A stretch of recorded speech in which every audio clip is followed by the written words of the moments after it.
सरदार, आपको पता है कैसे मुलाकात हुई? कहीं मैं ही बताऊंगा आप लोगों को। मुझे तो बिल्कुल नहीं पता मुबशिर, और मैं बहुत एंक्शसली वेट कर रही हूँ कि आप हमें बताएंगे।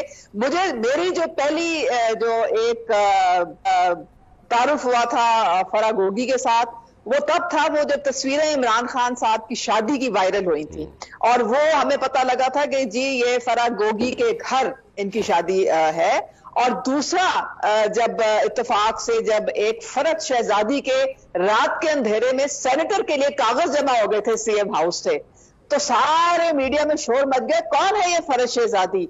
और आखिर में पता ये चला कि ओहो ये फरत शहजादी तो वही है फराह गोगी। और ये फिर फराह गोगी जब जो है उस्मा साबिक खातून अव्वल से इनकी दोस्ती कैसे हुई ये आपको। एहसन जमील गुज्जर ने रूहानियत की राह पे गामजन होने के साथ साथ पाकपतन के मानिका खानदान के साथ भी ताल्लुकात उस्तवार कर लिए। 2009 और 2010 के दौरान एहसन जमील गुज्जर को सेहत के संगीन मसाइल पैदा हुए और उनको इलाज के लिए अक्सर अमेरिका जाना पड़ता था।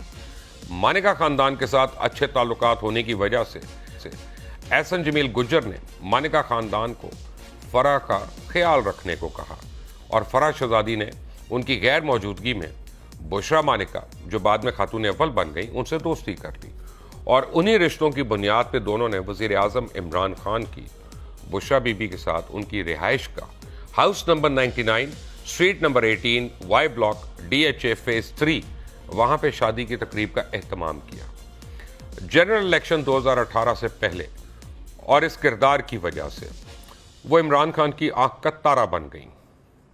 एहसन जमील गुज्जर और फराह शहजादी वही थे जिन्होंने इमरान खान की उस्मान बुज़दार को वज़ीर आला पंजाब मुकर्रर करने पर राजी किया, क्योंकि उस्मान बुज़दार की अहलिया पहले ही फराह शहजादी के करीब थी और उसी गैंग का हिस्सा थी जिसके ये बाकी औरतें हिस्सा थी। और फिर बुशरा बीबी के मशहूर खवातीन ग्रुप की रुकन भी थी। पंजाब में ब्यूरोक्रेट्स के लिए लॉबिंग की बात की जाए तो फराह शहजादी और एहसन गुज्जर बुशरा बीबी के लिंक्स का इस्तेमाल करते हुए खुद को एक ऐसी पोजीशन में ले गए जहां वो बुशरा बीबी के साथ मिलकर रियासत के किसी भी फर्द या इदारे को मुतासिर कर सकते थे। उन्होंने ब्यूरोक्रेसी में अपना असर रसूख का दायरा कार बना लिया और फराह शहजादी अपने करीबी साथियों और दोस्तों को पंजाब में मुनाफा बख्श तकरीरों पर तैनात करने में कामयाब रही, जो अभी उस्मा कारदार ने आपको बताया। दूसरी तरफ बदउनवानी के लिए नए नए तरीके निकाले गए। 2020 और 21 में ताहिर खुर्शीद, याद करें, ताहिर खुर्शीद के खिलाफ नैब इंक्वायरी के बाद इनका तबादला हो गया और फराह शहजादी का ग्रुप सुर्खियों में आया पहली बारी और सीएम ऑफिस में इनका सरसूख कमजोर पड़ गया, जिसका जिक्र अभी उस्मा बीबी ने किया, क्योंकि करीबी खानदानी दोस्त मुनाफा बख्श तकरीरों से ट्रांसफर हो गए थे। लिहाजा इस मरहले पे यानी 2020 से 2021 के दौरान फराह शहजादी और उसके साथियों ने Punjab cattle market management development committee यानी PCMMDC बनाई। उससे पहले पंजाब में 9 मवेशी मंडियां काम करती थी, लेकिन फिलहाल उन्होंने जून 2021 में एक नई कमेटी बनाई, उसको तश्कील दिया और करीबी दोस्तों को उसके ऊपर मुकर्रर कर दिया। PCMMDC के क़याम के बाद उन्होंने मवेशी मंडियों के लिए टेंडर्स की तशहीर की, इश्तिहारबाजी की। तमाम बड़े ठेकेदारों की 1-to-1 मुलाकात का एहतमाम फराह शहजादी के साथ एसोसिएट्स के जरिए किया गया। मवेशी मंडियों का ठेका मिलने के बाद हर ठेकेदार को बड़ी मंडी के लिए 1 से 2 करोड़ रुपया और छोटी मंडी के लिए 20 से 30 लाख रुपए के मुआहदे के तहत रिश्वत के तौर पे अदा करने पड़ते थे। शायद ही कोई ऐसा डिपार्टमेंट हो जो उन्होंने नोचने की कोशिश ना की हो। कंस्ट्रक्शन कंपनीज के जरिए बड़े पैमाने पे करप्शन की कहानियां मंजर आम पे आ चुकी हैं और फराह शहजादी एक और बिल्डर के साथ उनके करीबी रवाबित हैं जो लाहौर के हैं और कहा जाता है कि मशहूर शेख बरादरी के हैं। कंपनी जो है फराह शहजादी के असर रसूख के जरिए बड़े पैमाने पे सरकारी मंसूबे, तामीराती काम हासिल करती है और उस पर रिश्वत की रकम के तौर पे वो अपने हिस्से अदा करती है, शेयर्स दे देती है। फराह शहजादी खुद एक तामीराती कंपनी की डायरेक्टर है जिसे गौसिया बिल्डर्स के नाम से जाना जाता है। फराह शहजादी और जमील गुज्जर का एक और फ्रंटमैन भी है, वो पाकिस्तानी नस्ल अमेरिकन यानी अताह चौधरी। उसने ब्यूरोक्रेटिक चैनल्स के जरिए DHA इस्लामाबाद में तामीराती मंसूबे हासिल किए हैं। काला शाह काकू के करीब बहरिया टाउन के लिए ज़मीन हासिल की जाती रही फराज शहजादी मलिक रियाज के फ्रंटमैन आजम भट्टी को अराजी के हसूल में सहूलतें फराहम करती थीं और अपना हिस्सा वसूल पाती थीं।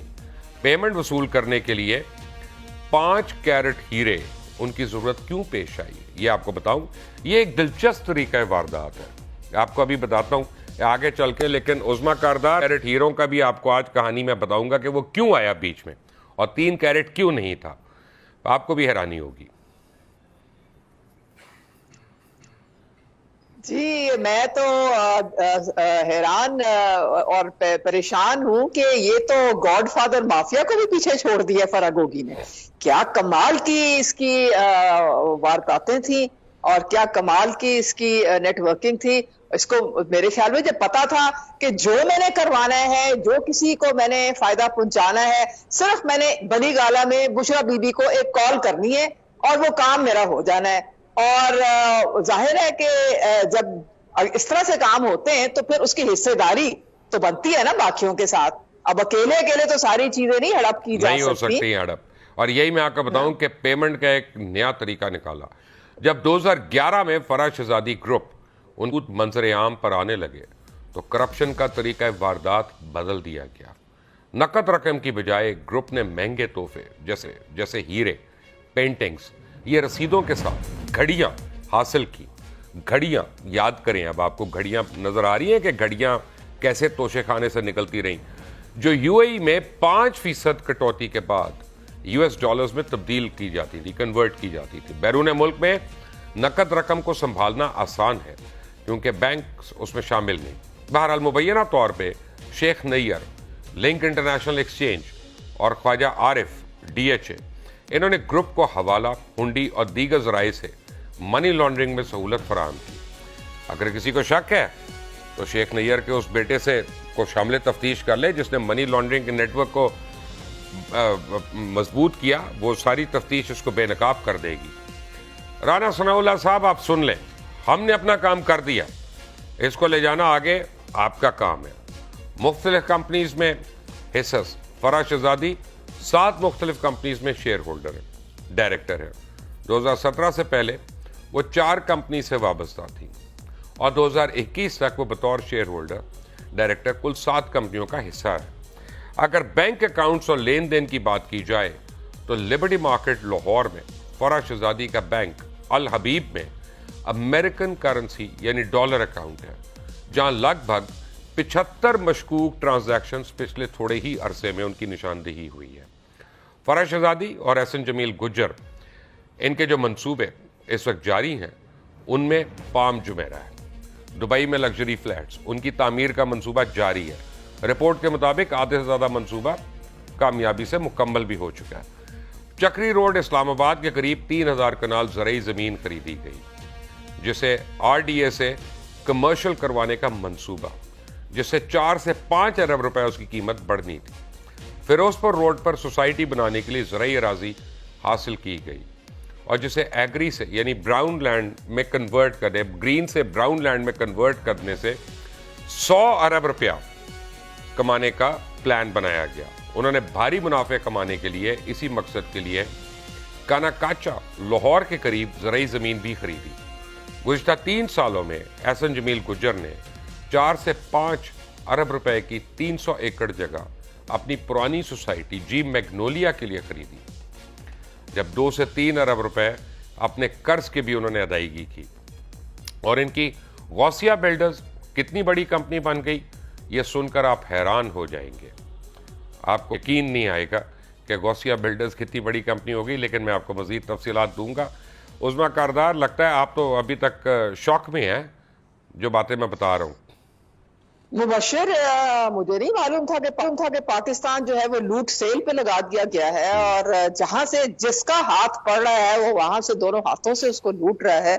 कमाल हो गई है। ये तो बड़ी मैं कहती हूँ कि अफसोसनाक बात है। और अभी तो ये स्पेशल इकोनॉमिक जोन, इसका मतलब है ये तो एक किस्म से साइड किक था यानी कि 8 करोड़ का प्लॉट आपको जो वो 60 करोड़ का वो 8 का मिल जाए, तो 8 इकोनॉमिक जोन्स बन रही थी पंजाब में सिर्फ। तो इसका मतलब है कई किस्म के 10-15 तो प्लॉट यही इकोनॉमिक जोन्स में इन्होंने ले लिए होंगे, और वो तो सिर्फ साइड की बातें थी। और अलकादर को क्या आप भूल गए?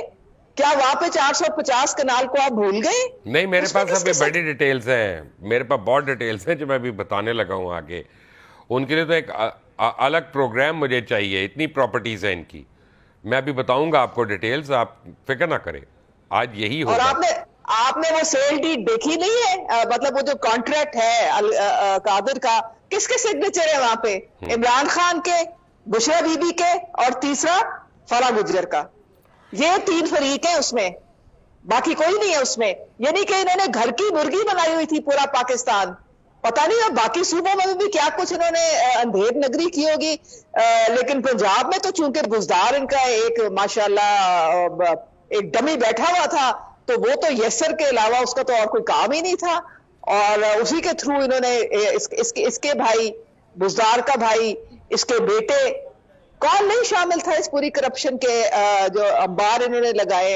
अब ये खुल के आएगा। देखें मुबशर, हर एक के ऊपर फाइलें खुली हुई हैं, हमारे ऊपर, मेरे ऊपर भी आई एम श्योर फाइल खुली होगी। तो ये तो जवाब देना पड़ेगा, क्योंकि ये कौम का पैसा है जो कि लूटा गया है। और ये जो एक ऑफिशियल अथॉरिटी को आप यूज करते हैं अपने एडवांटेज के लिए, ये तो बदतरीन तरीका है ये व्हाइट कॉलर क्राइम का। राइट।